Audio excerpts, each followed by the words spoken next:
Hi guys, so this is a little different video where, as you can see, I have a shoe in front of me. This is the ASICS Nimbus 27. I have a collection of a few shoes, and so I thought let's review these shoes one by one, running shoes in particular. And so yeah, today we are starting with the Nimbus 27. So Nimbus 27 is my daily use shoe. I use this for my daily runs, which are usually slow paced, slightly longer runs from between 5 to 10 kilometers. So I got this Nimbus I think around 4 months back. I've done around 230 240 kilometers in this one. So with 240 kilometers, I thought I have a good experience now, long enough experience to share a small review. So with respect to the review, I'll, like all the reviews, I'll divide the shoe into the upper, midsole and the outsole part, and then give a final verdict. So first of all, I bought this shoe from Flipkart. It's UK 11 US size 12 shoe and weighs around 357 grams for my size. With the Flipkart, I got it for around 100 rupees, but you can get it for cheaper. At the time when I got this shoe, the Nimbus 28 was available, so that is why this one I could get for around 8,000 rupees. So you will have to, as per my knowledge, Flipkart is the best place to buy the ASICS shoes. The best price you can get will be on Flipkart and nowhere else. Even all the other sites, the discounts are maximum on Flipkart. So yeah, after the price, let's start with the outsole. So this is a jacquard mesh. It's not a woven one, so it feels a little synthetic. It feels a little plasticky, if you know what I mean. But thankfully the width, I have a slightly wider feet, and yet the width has been very good for my feet. It has been wide enough for my feet, and there is no issue of the little toes playing on this part, which is usually the case with my most of the shoes. So overall the shoe fits in the forefoot really well, and the upper, the this back part of the upper, it's a pretty stiff part, so it kind of helps with the stability, although it's not a stability shoe, it's a neutral shoe. But yeah, with this slightly stiff posterior part of the shoe, it helps with the upper as well, with the stability as well. Otherwise, with this 200 kilometers, there is actually no signs of wear and tear on this shoe. If you can see, there is no wear and tear actually, and it looks pretty nice to me. There is no wear and tear. There's no signs of any unnatural wear on this. There are slight creases on this part, which is usually the point where my foot flexes, but otherwise grossly it looks normal. On this on the heel part also, you can see the cuff looks pretty cool. There's no wear. There's minor signs of use, but otherwise it looks okay. So yeah, there is the upper has been playing a good role. With the breathability, it's a fairly breathable shoe. In India, especially in North India, the in the summer seasons, still I can wear this shoe without any issue of too much of sweating or anything like that, and no smell or anything like that. So with respect to the upper, I am fairly satisfied. Now it comes with a it's a non gusseted tongue. Oh, it's a gusseted tongue, but and it's a stretchy tongue. So as you can see, it's a fairly stretchy tongue, and it fits really nice. And even if you secure this knot really tight, still you won't feel this on your foot.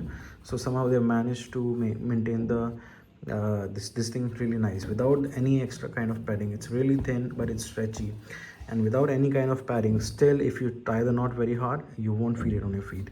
So that is how it is. They've managed to do these things pretty well. By the if you talk about looks, certainly not the most beautiful shoe if you compare with the other shoes like the Hokers or the Brooks. It's not as well it's not that good to look at, but yeah, it's fairly functional and absolute value for money.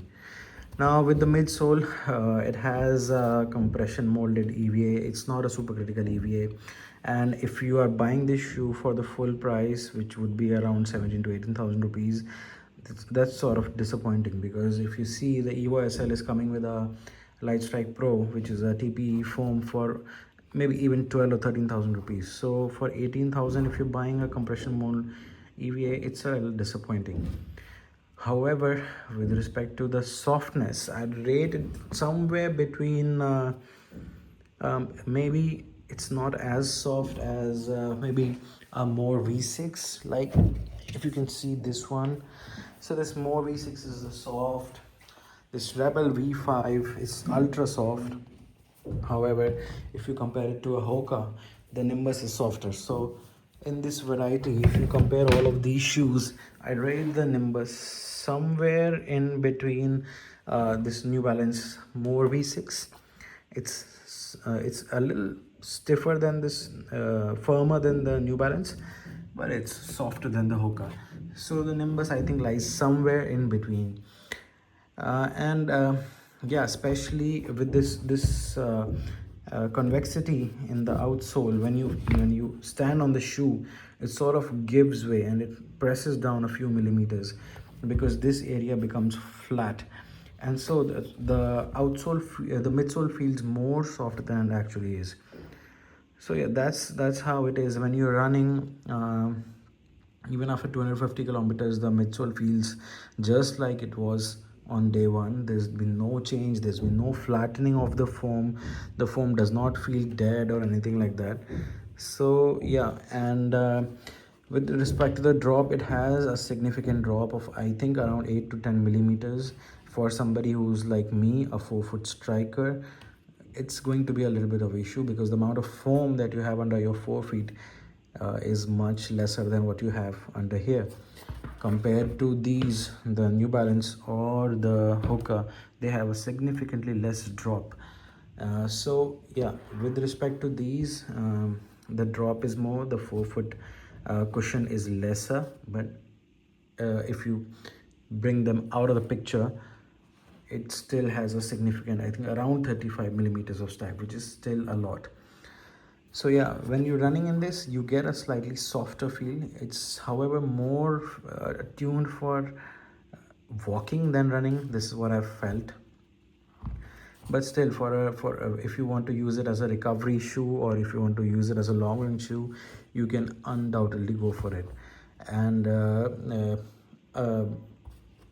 testimony to that is that, for me, I have a bunch of shoes and still I use this one as my primary shoe for most of my long runs, or maybe even 10Ks or half marathon attempts or whatever.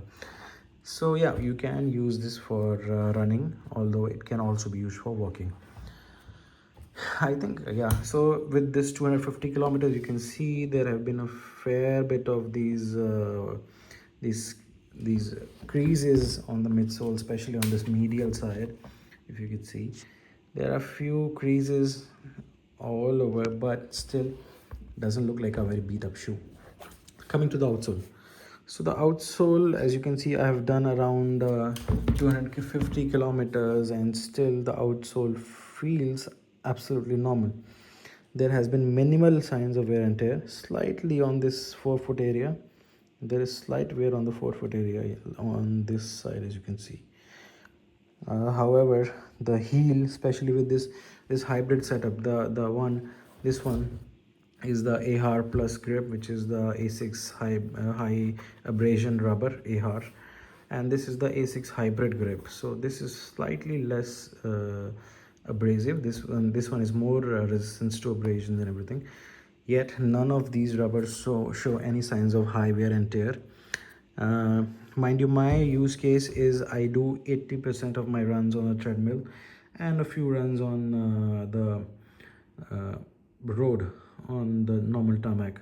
But still, as you can see, there is no signs of excessive wear and tear. I'm a 4-foot striker, so the 4-foot has comparatively taken more beating than the heel, as is visible here. You can see these lines, these elevations have gone from this part of the shoe. So the forefoot has taken some beating, but for 250 kilometers, this is barely anything. And I'm assuming with the kind of wear and tear the shoe has been showing me, I'll be easily able to do 750 kilometers or maybe even more with this shoe. And considering that I bought this shoe for around 8,000 rupees, which makes it absolute value for money.